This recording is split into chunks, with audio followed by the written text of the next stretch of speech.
Hello everybody and welcome back to the channel. It's probably been a while since I've posted anything. I'm trying to just leave it a little bit and not do too much, but I've been very busy at the moment, and as you can see, I've got a little injury once again. I think I've already been on this channel with a black eye where I injured myself at work.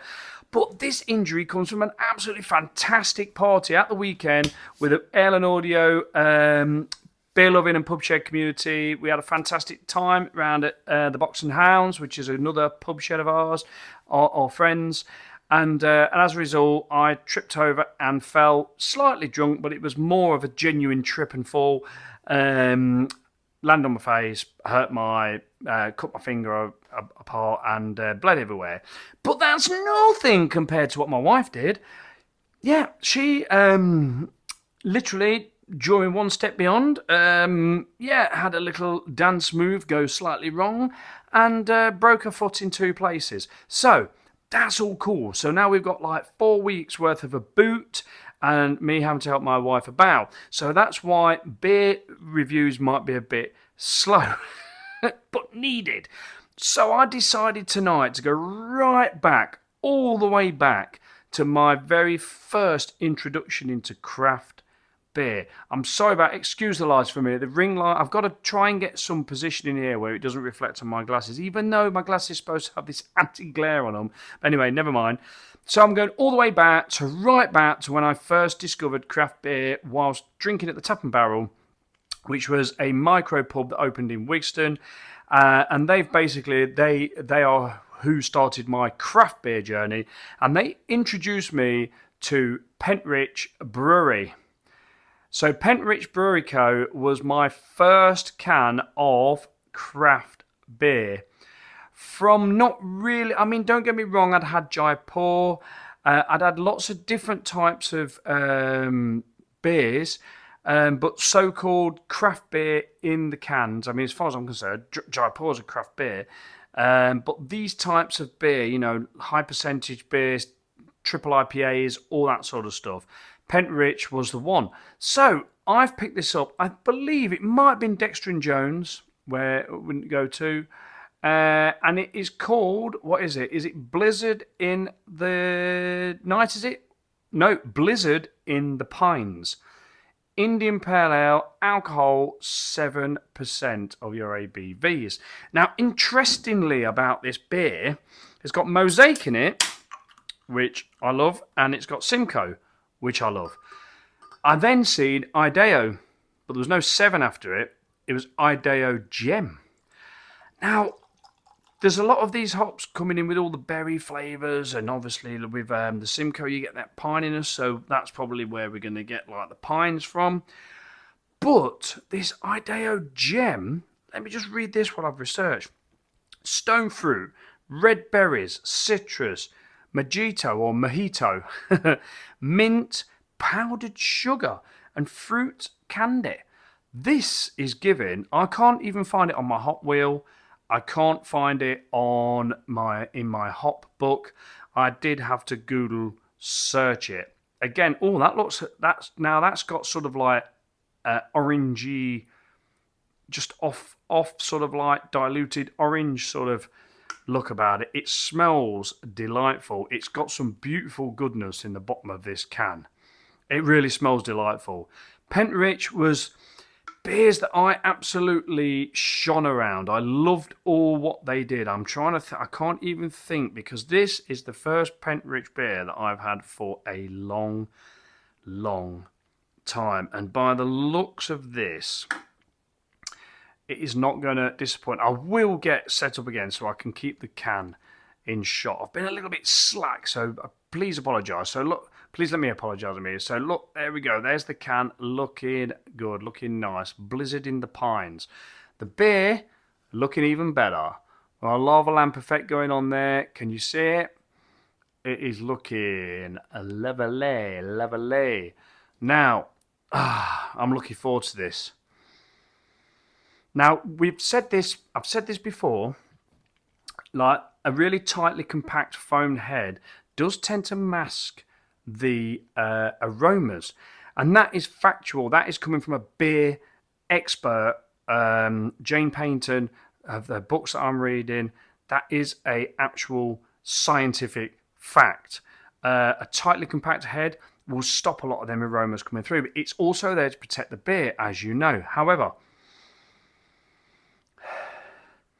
that is smelling really juicy, really lovely, and to be honest with you, quite what I remember Pentrich to be, quite juicy and lovely and rich sort of beers. I'm just going to get straight into this. I want to see what this 7% IPA Blizzard in the Pines is going to give me.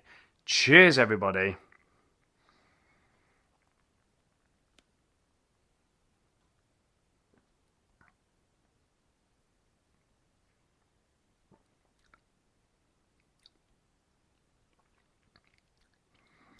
Now, you know what? That is just how I remember a Pentrich beer to be. That is juicy, resinousy. Yeah, there is a lot of berryness going on in there. That is, there's a smooth grapefruit taste in that.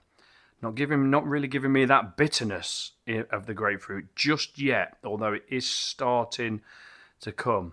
I've also noticed in here a couple of little flying drinkers in here. Over there, it looks like there's a couple of little tiny muffy things. You have to be careful with them bad boys, because once they get hold, you're in trouble. So anyway, forget about them.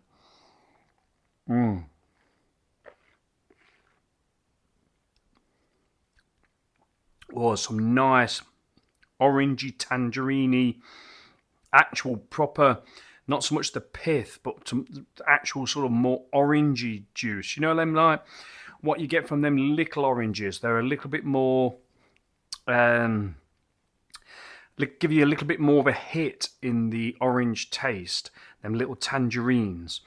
Oh, there's a lovely fresh sort of tangerine orangey note going on there, along with a really smooth grapefruit taste. Now, grapefruit is like a bit sort of tart, isn't it? But that's blending in with probably some tropical fruits in there, and some of them stone fruits just sort of like really, really smoothing it out quite a bit.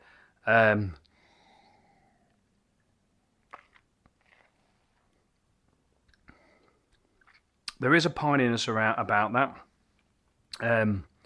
It's not really a heavy pine, but it's there. Everything is very blended together. Lots of flavours, tangerine, grapefruit, bit of pineapple in there, very resinous, very slightly dankiness, but not too much. Not really over bitter at all, but it's giving you a little bit of the bitterness from the hop oils in there that have gone in on a first edition, say. Tingling around the mouth. Lovely levels of carbonation.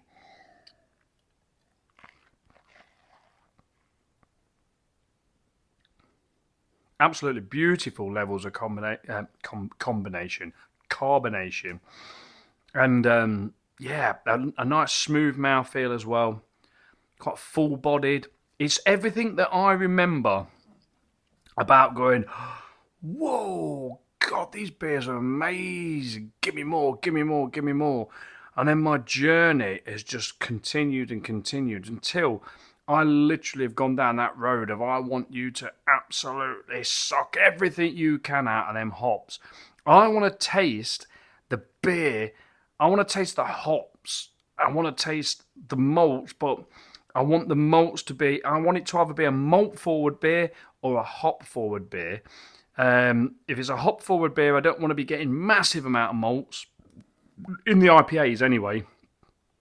I want to be getting a load of hops, and I just want the malts in there to be just enough to balance it out. Like some nice pale malts in there. There's not a lot going on with the malt in this, other than to balance out the quite the intense hop flavours that are in here, and it's done really well. And also, with a big amount of hops, you need a decent amount of malts to balance it out, and then that gives you the ABV, doesn't it? You know.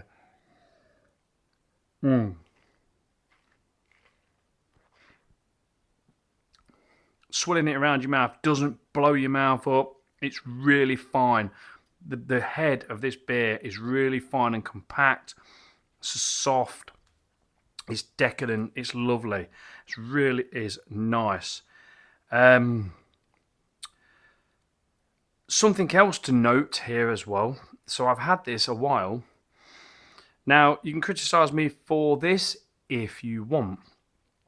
Best before the 5th of the 6th, 2024. So this is out of date. But you know, you do have this like hops fade fast.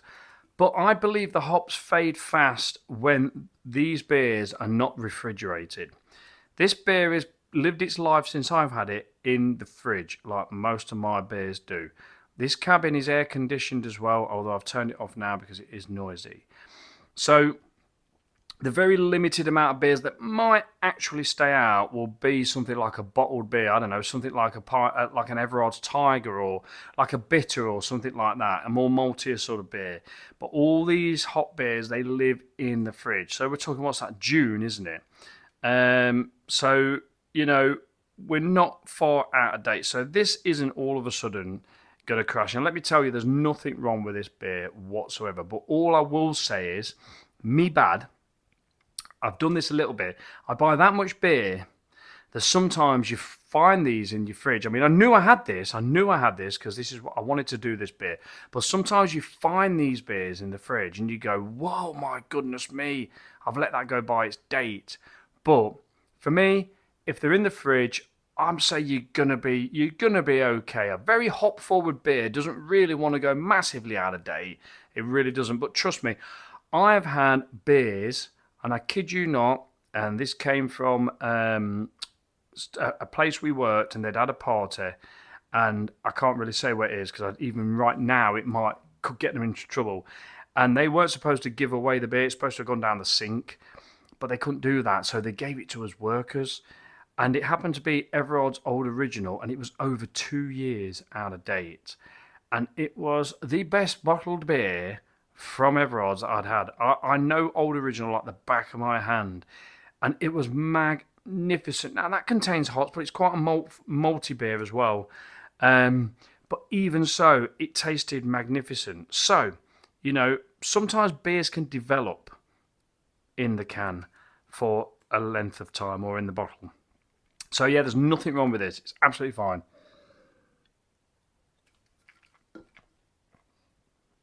But please feel free to put your comments in the comments box and tell me something different. I'm always learning. As people out there know more than me, I am researching beer. I'm reading Jane Payton's books, and she is fantastic. You should go and check out her. It's a School of Booze. So there's varying books that she does, and the beer ones are great. The philosophy of beer, where it comes from, and interestingly, all this tasting note, like, oh, I can taste this and I can taste that, only came about where there's a beer writer called Michael Jackson, and there's another one, I can't think of his name now, and them two were sat in London having a beer together, and it happened to be a pint of Everard's Tiger, and one of them said, "Do you know what? This tastes a bit nutty." And it was at that moment where flavour profiles in beers were recognised, and they talked about it, and then we started tasting beer, discovering what flavours are in beer. So it was one of my local breweries' beer. Brilliant part of history, somewhere around about in the 80s, 90s. And that now we drink beer like, oh, it tastes caramelly, it tastes nutty, it tastes this, it tastes that.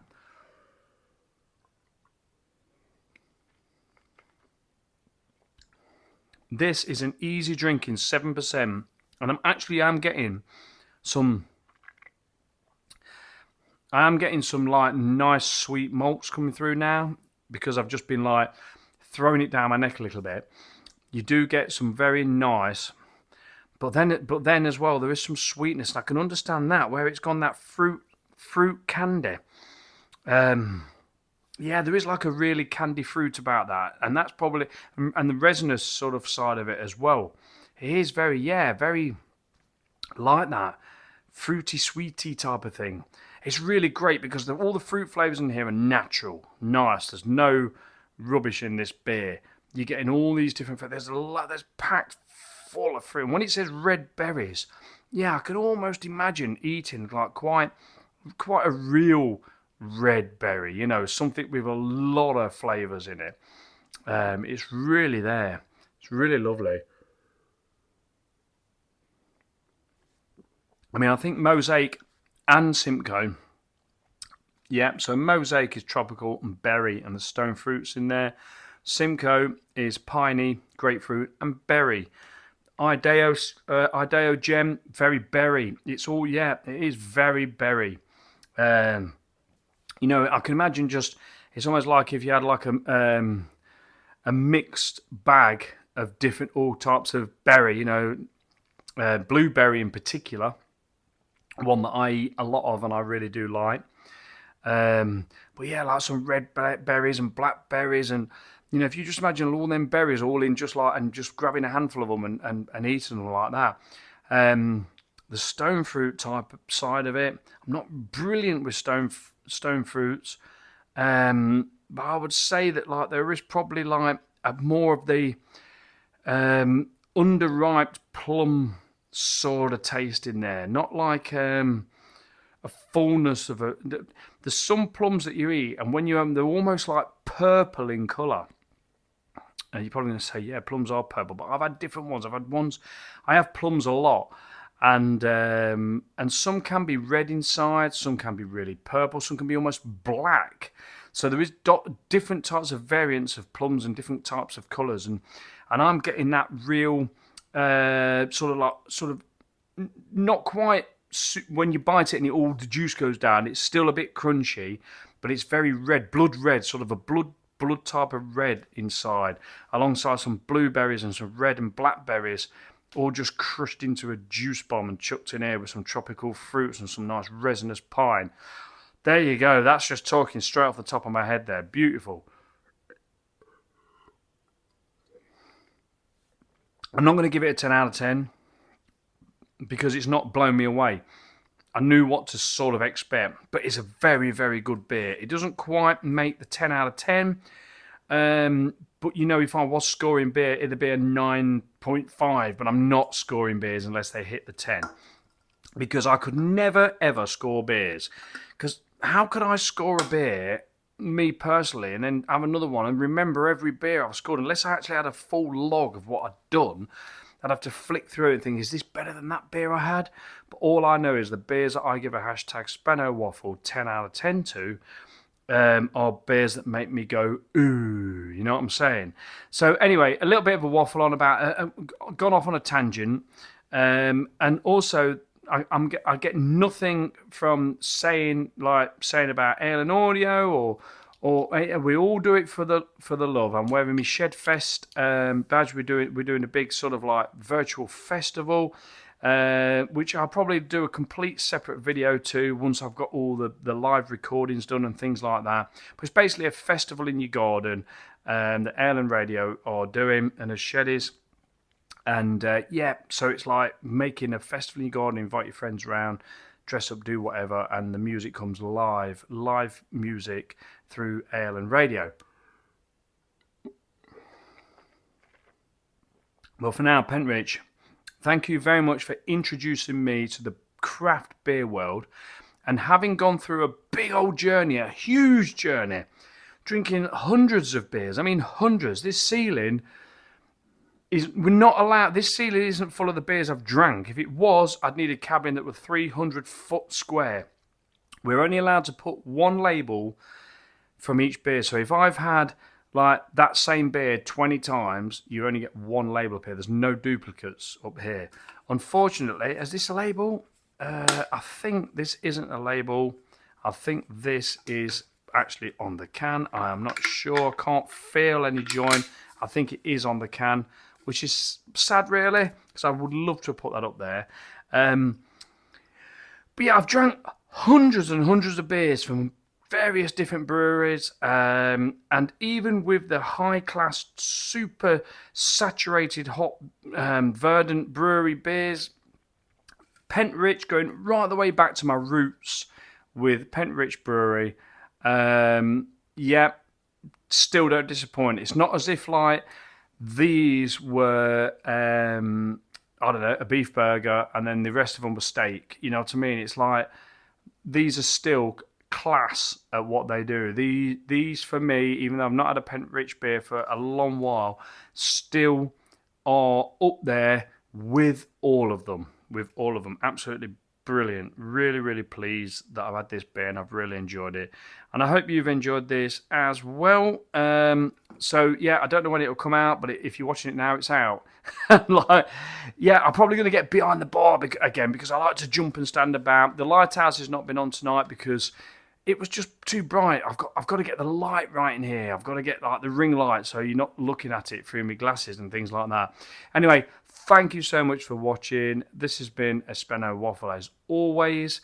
Take care of yourself and just remember, yeah, all you can live, laugh, and love, and drink good beer. You know, good beer doesn't come cheap, but good beer comes with a absolute juice bomb of a wonderful crafted flavoured beer. Cheers, everybody.